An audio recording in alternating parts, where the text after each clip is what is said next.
बात आज की टीवी चैनल के कार्यक्रम मुद्दा आज का में आपका स्वागत है।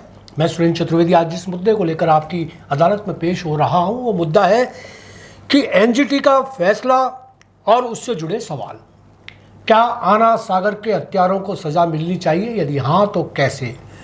इसी तरीके के कुछ और सवालों के साथ में मैं आज इस मुद्दे में आपके सामने रूबरू रहूँगा।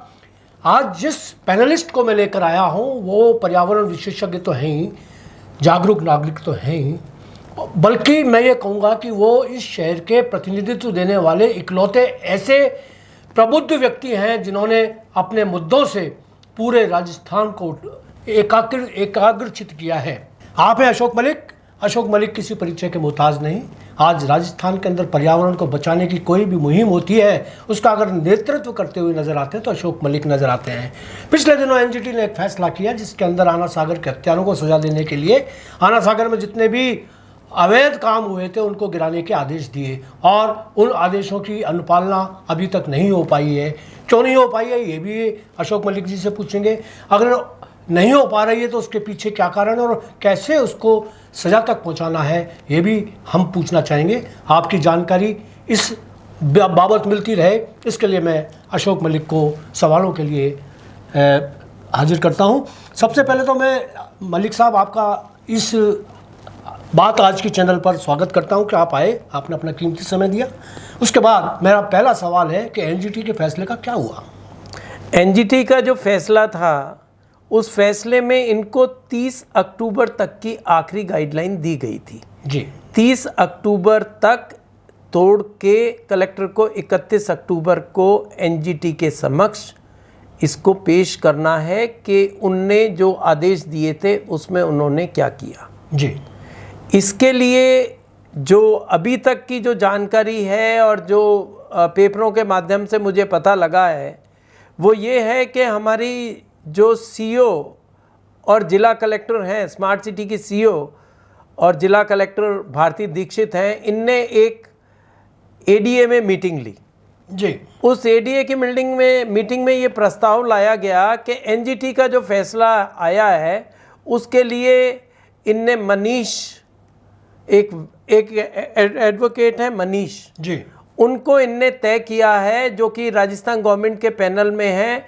उनके लिए इन्होंने उस एडीए की मीटिंग के माध्यम से उनको हायर करने और उनका भुगतान करने का एक प्रस्ताव लेके आए हैं जी। वह प्रस्ताव जो है अब राज्य सरकार को गया। राज्य सरकार का क्या निर्णय होगा, राज्य सरकार क्या सुप्रीम कोर्ट में इसके खिलाफ जाना चाहेगी या नहीं जाना चाहेगी, अभी वो निर्णय पेंडिंग है। हाँ, तो 30 अक्टूबर तक तो हमें इंतजार करना है। 30 अक्टूबर तक हमें इंतज़ार करना है क्योंकि 30 इनके जो फैसले के 30 अक्टूबर के बाद भी इनके पास में 30 दिन का दिवस शेष रहता है जी। वो कैसे? क्योंकि जो फैसला हुआ है उसके 90 दिन के अंदर ये सुप्रीम कोर्ट में जा सकते हैं जी। एनजीटी ने जो फैसला दिया है उसके अगेंस्ट में 90 दिन तक सुप्रीम कोर्ट जा सकते हैं। तो इसका मतलब ये है कि 30 नवंबर आखिरी डेट माने 30 नवंबर। वैसे तो इनको इम्प्लीमेंट करके इनको देना ही है। यदि ये 30 तक नहीं करते हैं तो कंटेम्प्ट ऑफ कोर्ट लग जाएगा जी। और यदि ये अपील के लिए चले जाते हैं तो फिर केविट मेरी लगी हुई है सुप्रीम कोर्ट में जी। मैंने दोनों मामलों में केविट लगा दिया है। मेरा पहला मामला था 20/2023, दूसरा था 21/2023 जो एनजीटी में केस नंबर है जी। 20/2023 था लूणी नदी को लेके जी। क्योंकि जब भी आना सागर की बात हुई तो एक फैसले का उसमें जिक्र बार बार जो इनके जो वकील साहब थे उनके द्वारा बराबर ये कहा गया कि साहब सुरेंद्र सिंह शेखावत में इसको मानव निर्मित झील मान लिया गया और वो फैसला हुआ था 13/12/2021 के अंदर और वो निरस्त कर दिया था सुरेंद्र सिंह शेखावत ने जो लगाया था मामला। सुरेंद्र सिंह शेखावत ने जो मामला वहाँ पे दर्ज कराया उसमें सुरेंद्र सिंह शेखावत के उस मामले के ऊपर एनजीटी ने एक टीम बना के अजमेर आना सागर का मुआवना करने के लिए उनको भेजा था जी। जिसमें पाथवे निर्माण व अन्य निर्माण संबंधित थे जी। जब वो टीम यहाँ आई, टीम ने देखा और टीम ने अपनी रिपोर्ट प्रस्तुत की जी।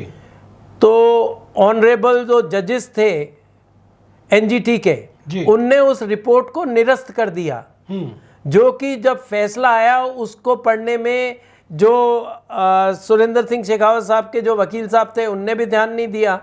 तो वो जो इनकी रिपोर्ट प्रस्तुत करी थी एनजीटी की टीम की, उसको कोर्ट ने नहीं माना।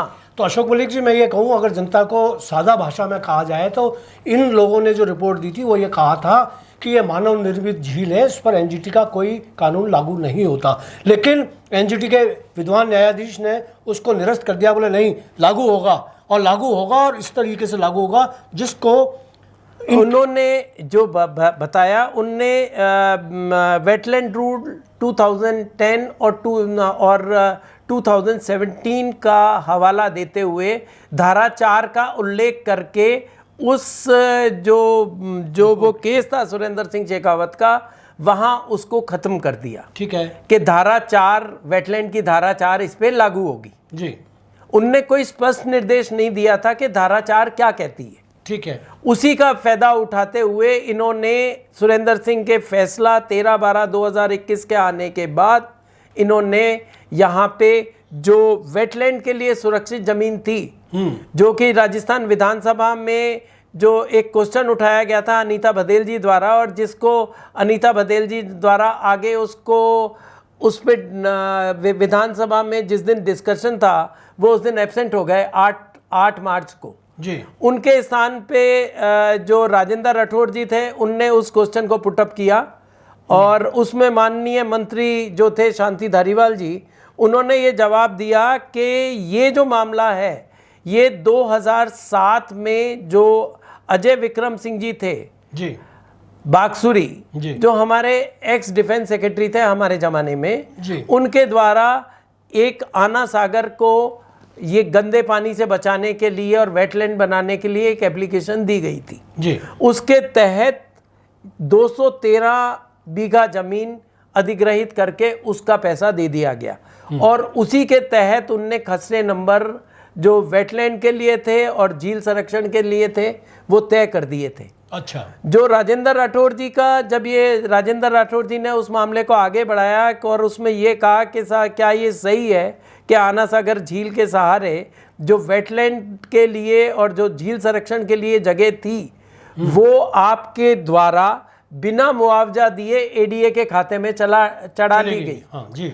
तो मंत्री जी ने कहा हाँ ये सही है कि हमने चढ़ा लिया और हमने उसका अवार्ड भी जारी कर दिया था, लेकिन कुछ लोग हाई कोर्ट में चले गए जी। और हाई कोर्ट में जाने के कारण हम अवार्ड उनको नहीं दे सके।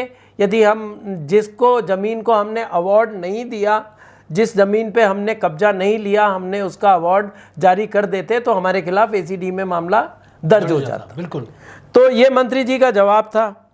अब सबसे बड़ा प्रश्न ये है जी। कि जब लोग बाग कोर्ट के स्टे में थे जी। जहां पाथवे बनाया गया, जब कोर्ट का स्टे बरकरार था उस पे, तो फिर इनने उसमें पाथवे का निर्माण कैसे करा दिया? बहुत, हाँ बिल्कुल सही बात है। तो जो पाथवे का निर्माण हुआ वो भी कंटेम्प्ट ऑफ कोर्ट की धाराओं में आता है, जो राजस्थान हाई कोर्ट में खातेदारों द्वारा वो विचाराधीन था। पर इसमें यह हुआ, खातेदारों को ये इनने लोक लुभावने वादे किए और उनसे कहा कि ये वेटलैंड तो एक हम कोई बनाने की हमारी कोई इच्छा नहीं है, आपसे हम ये पाथवे बनाएंगे, इसके पीछे की जमीन सब आपकी हम फ्री कर देंगे। उसके लिए कमेटी भी बनाई गई थी अच्छा। एडीए द्वारा कि उसके ऊपर विचार करके इसको फ्री करने की कार्रवाई की जाएगी। तो इन सब मुद्दों को लेके जब मैंने ये क्योंकि लूनी नदी का लगाया, आना सागर लगाते ही तो ये चिल्ला उठते थे कि साहब इस पे तो फैसला हो चुका है, बार बार आ रहा है। बाबूलाल साहू जी ने भी एक लगाया था जी। वो भी, उसमें भी अभी 2 दिन पहले पेशी थी, उसमें अब वो पेश हुए कि नहीं हुए उसको मेरा आइडिया नहीं है। जी जी जी। क्योंकि अपना फैसला हो चुका था, इसलिए हमने उसके ऊपर अब ध्यान देना उचित नहीं समझा। ठीक है। तो जैसे ही हमने लगाया तो इनके वकील ने कहा साहब ये तो सुरेंद्र सिंह शेखावत में फैसला हो गया। तो मैंने कहा माननीय वकील साहब, मैं आपकी बात से बिल्कुल सहमत हूँ, सुरेंद्र सिंह शेखावत में ये फैसला हो गया, मैं उस फैसले को मानने को तैयार हूँ। पर मैंने कहा उस फैसले की धारा 4 आप इसकी डेफिनेशन तो बता दें। सही बात है। तो उसकी फिर डेफिनेशन मैंने बताई कि यदि धारा 4 के तहत कोई भी वेटलैंड डिक्लेयर हो गई है तो वो वेटलैंड मानी जाएगी। इसमें रामसर रूल्स के अनुसार कई अन्य मानव निर्मित जो झीलें थी मैंने उनके उदाहरण दिए, और कोर्ट के जो माननीय न्यायाधीश थे उन्होंने, सुधीर जी अग्रवाल, उन्होंने ये माना कि आप बिल्कुल सही कह रहे हैं और ये आना सागर के सहारे वेटलैंड बनेगी। जो भी निर्माण है वेटलैंड की धारा के 4 के तहत तोड़ा जाएगा और ये जो 7 वंडर है ये भी तोड़ा जाएगा जी। 7 वंडर के लिए जब वकील साहब ने कहा कि साहब ये हमने बनाया है, तो जज साहब ने इनसे पूछा कि ये 7 वंडर है क्या। कहने लगे साहब वो है, तो उन्होंने पूछा इसकी ऊंचाई कितनी है। उन्होंने कहा 4 से 5 फुट। तो के साहब, तो जज साहब ने कहा कि आप इन सबको उखाड़ के अपने घरों पे लगा लें। हाँ, तो 5 फुट है। 7 वंडर की इनने हर जगह झूठ का सहारा लिया है। अब उसी सहारे को ये आगे बढ़ा के ये हाई कोर्ट में ले जाके अपने आप को बचाना चाहते हैं। ये 7 वंडर का निर्माण मैं आपको बताऊं इसलिए किया गया क्योंकि इसमें जो डीपीआर बनी जी, उसमें डीपीआर में जो गवर्नमेंट के पीडब्ल्यूडी के नियम हैं, उस डीपीआर के तहत जो भी आइटम्स हैं वो उसमें कहीं उनका हवाला नहीं है जी।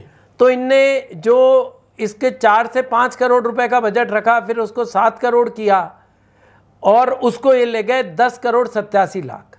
तो मेरा आरोप है कि इसमें 7 करोड़ रुपए सीधे सीधे इसके बनवाने में खाए गए और अधिकारियों ने इस पूरे स्मार्ट सिटी का जो 1100 करोड़ है उसमें कम से कम 600 करोड़ अपनी जेब में रखा है, 500 करोड़ भी नहीं लगाया।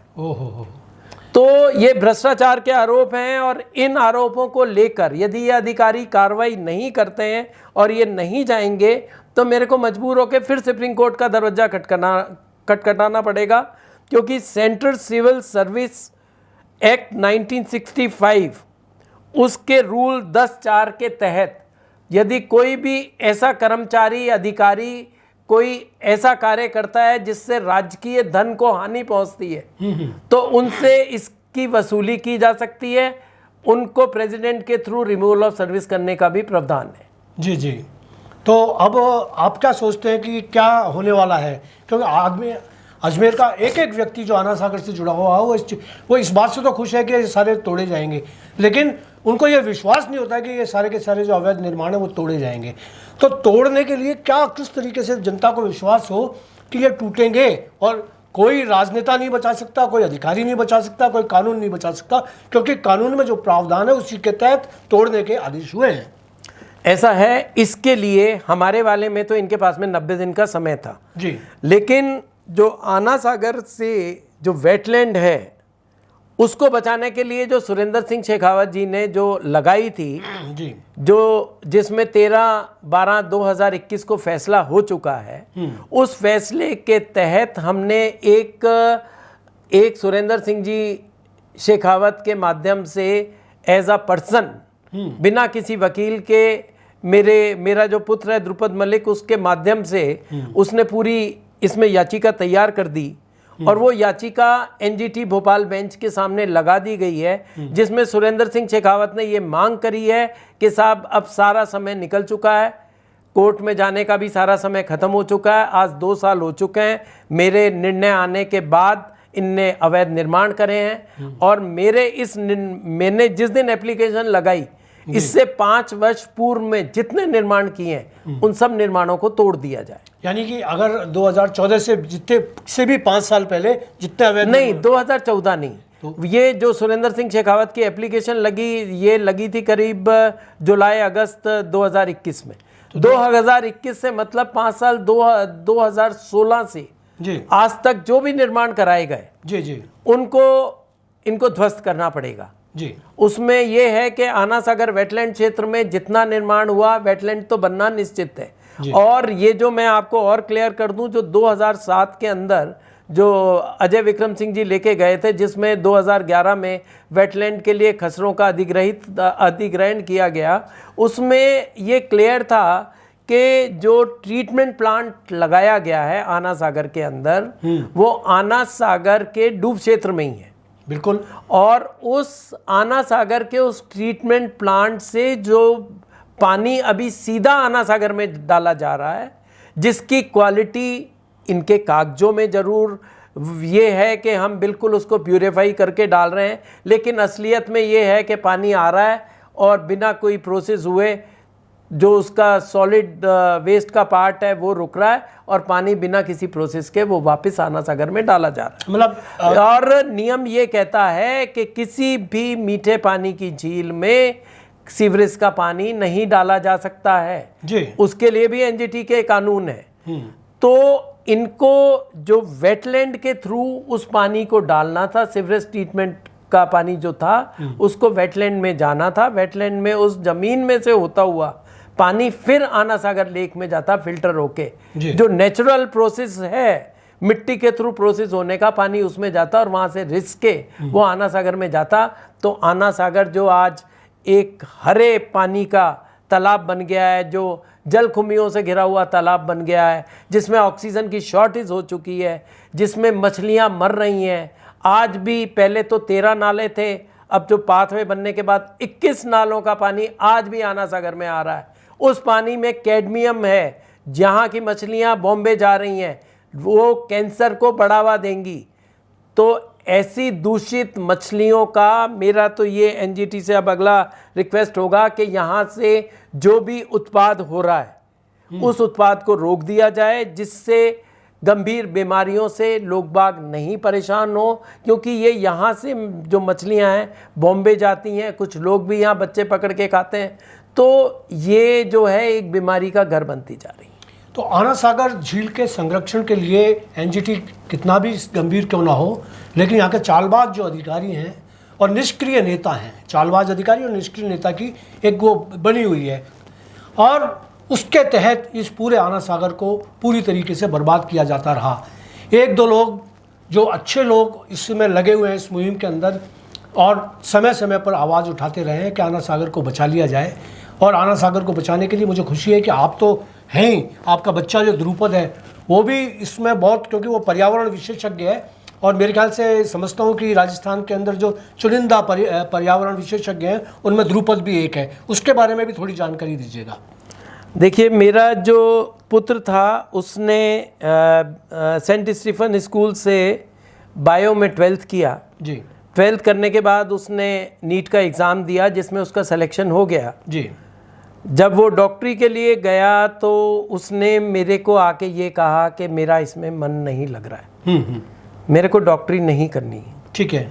तो मैंने कोई उस पर दबाव नहीं बनाते हुए मैंने उससे पूछा तेरे को क्या करना है? कहा मेरे को नेचर से रिलेटेड वर्क करना है। ओके। और मैं एनवायरनमेंट में वर्क करना चाहता हूँ। तो हमने यहाँ सब जगह एनवायरनमेंट के जितने कॉलेजेस थे उसको अप्रोच किया, क्योंकि मैं खुद मेरी सर्विसेज बंगाल पे रही हैं जी। तो बंगाल में एनवायरनमेंट के लिए काफ़ी बड़ा काम किया जा रहा है। और बंगाल में क्या है, जो वाटर है वो बहुत ज़्यादा पोल्यूटेड है। ओके। पीने का पानी उसमें नाइट्रेट भी है, तो उसमें फ्लोराइड भी है, तो पानी बहुत ज़्यादा पोल्यूटेड है। तो वहाँ की जो पीएचडी है उसने जितने भी कॉलेजेस हैं वहाँ पर्यावरण, एक वर्धमान यूनिवर्सिटी है बंगाल की जो करीब करीब 100 साल से अधिक पुरानी है, और उसके अंदर पर्यावरण ऑनर्स के सब्जेक्ट चल रहे थे। ओके। तो मैंने उसको आराम बाग में एक नेताजी महाविद्यालय है, वहाँ मैंने उसको एनवायरनमेंट ऑनर्स में एडमिशन करा दिया। ठीक है। और वहाँ से उसकी 2nd पोजीशन रही, और उसको करने के बाद में उसने सेंट्रल यूनिवर्सिटी में एडमिशन लिया। लेकिन सेंट्रल यूनिवर्सिटी के बारे में भी मैं आपको बता दूं कि अपनी एजुकेशन पॉलिसी के अंदर जो इनके हेड ऑफ द डिपार्टमेंट हैं या जो भी वाइस चांसलर आते हैं वो बच्चों की भलाई करने की जगह एक पैसा कमाने का उन्होंने अड्डा बना रखा है। बिल्कुल। तो वहाँ पुजारी जी थे, वहाँ 10 साल पुराने केमिकल थे, AAS इक्विपमेंट ख़राब था, सब चीज़ें थी। तो उसने वहाँ पे उनको विरोध किया और यहाँ से डिस्टेंस भी पड़ता था, और जो हॉस्टल का वहाँ का माहौल था वो भी ठीक नहीं था। तो उसने वहाँ से अपने आप को विड्रॉ कर लिया। ओके। उसके बाद में MDS विश्वविद्यालय में परवीन माथुर जी के अंडर यहाँ आए, और यहाँ पे मेरा तो ये मानना है कि उसने जो यहाँ MSc करी, वो MSc में जो उसने वहाँ पे ज्ञान प्राप्त करा था, जब उसने यहाँ इनको बता के इम्प्लीमेंट करने की कोशिश करी तो ये भी उनसे नाराज़ हो गए क्योंकि ये यहाँ तो एक एनवायरनमेंट की क्लासेस फॉर्मेलिटी में की जा रही थी। उसमें स्थितियाँ ये हुई कि उसने जो यहाँ पेपर आउट जब कराए गए तो उसने उसका भी विरोध किया, मैंने भी विरोध किया, परवीन माथुर जी को भी इसके बारे में बताया, वाइस चांसलर को भी बताया, अजमेर एसपी को भी बताया। उसका परिणाम क्या हुआ कि इन सब ने, क्योंकि मैं पूरे स्मार्ट सिटी के खिलाफ एक जनहित याचिका दायर कर चुका था 2021 के अंदर ही, तो जो हमारे यहाँ के कलेक्टर महोदय थे प्रकाश राज पुरोहित जी और परवीन माथुर साहब यहाँ स्मार्ट सिटी के अंदर मेंबर हुआ करते थे, एनवायरनमेंट एक्सपर्ट, इनने ये निर्णय किया कि मेरे को दबाव डाला कि मैं वो विड्रॉ कर लूँ। जब मैंने इनकार कर दिया तो मेरे को और मेरे बेटे को ठेकेदारों के माध्यम से 5 लाख रुपए इकट्ठे करके पास्को एक्ट में फंसाने की कोशिश की गई। ओहो, मतलब कुल मिलाकर यह है कि ध्रुपद और आपके खिलाफ षड्यंत्र रच के किया गया, लेकिन हम लोग खुद ही इतने स्ट्रांग थे, हमारे पास इतने एविडेंस थे, जो हमने उस चीज को वो करा। जो पेपर जो लीक हो रहे थे प्रकरण, उसको लेके आईजी जो थे सरदार जी, मिस्टर गिल नहीं थे, मिस्टर जो इससे पूर्व जो थे आईजी महोदय, उनने उसमें इंटरेस्ट लिया और सुब्रतो दत्तो को बुला के बोला कि ये आपके कैसे चल रहा है, आप इसकी जांच करें। उसके बाद में यहाँ पे पेपर लीक होने रुके। तो एमडीएस यूनिवर्सिटी का एनवायरनमेंट डिपार्टमेंट जो है वो कुछ नहीं कर रहा, वहाँ कुछ गिनी चुनी लड़कियों को टारगेट करके बूस्ट किया जाता है और उन्हीं को पोजीशन दे दी जाती है। उसने इस पीरियड में जो WWF है उससे एनवायरनमेंट लॉ में डिप्लोमा कर लिया और WWF में उसने एनवायरनमेंट अपने इंटरनेशनल लॉ में डिप्लोमा कर लिया और वर्ल्ड बैंक के जितने भी प्रोग्राम थे उसमें उसने पार्टिसिपेंट्स किया। और अभी भी वो जो क्लाइमेट चेंज के लिए जो यूएनओ की कमेटी बनी हुई है उसमें उसको मेंबर रखा गया है। बहुत अच्छी बात है कि आपका प्रतिभाशाली बच्चा जो है वो तरक्की कर रहा है, उसको मेरी शुभकामनाएं। मैं ये चाहता हूँ मित्रों कि जो काम आना सागर के हत्यारे करते रहे और हत्या को रोकने के बाद में जो प्रयास कर रहे हैं उसमें आप अशोक मलिक को समर्थन दें। और ऐसे वो लोग जो इसके आड़ के अंदर, आना सागर की आड़ के अंदर ब्लैकमेलिंग करने का काम कर रहे हैं, उनसे बचें। ऐसे बहुत सारे राजनेता पैदा हो गए हैं इस शहर के अंदर जो कहीं ना कहीं याचिका दायर करके और ब्लैकमेलिंग के अलग अलग खेल खेलते हैं, अलग अलग तेवर से। ऐसे मैं कई लोगों को जानता हूँ जिन्होंने ऐसा किया है और अगर मैं चाहूँ तो वो प्रूव भी कर सकता हूँ। तो उनसे बचें और अपना समर्थन अशोक मलिक को दें। आप अगर सच्चे दिल से अशोक मलिक को समर्थन देंगे तो मैं समझता हूँ कि आना सागर के हत्यारों को सज़ा मिलेगी और एक दिन आना सागर फिर से मुस्कुराएगा। आज इतना ही, कल फिर किसी और नए मुद्दे पर आपके सामने रूबरू होंगे। अशोक जी आप आए, उसके लिए बहुत बहुत शुक्रिया। धन्यवाद।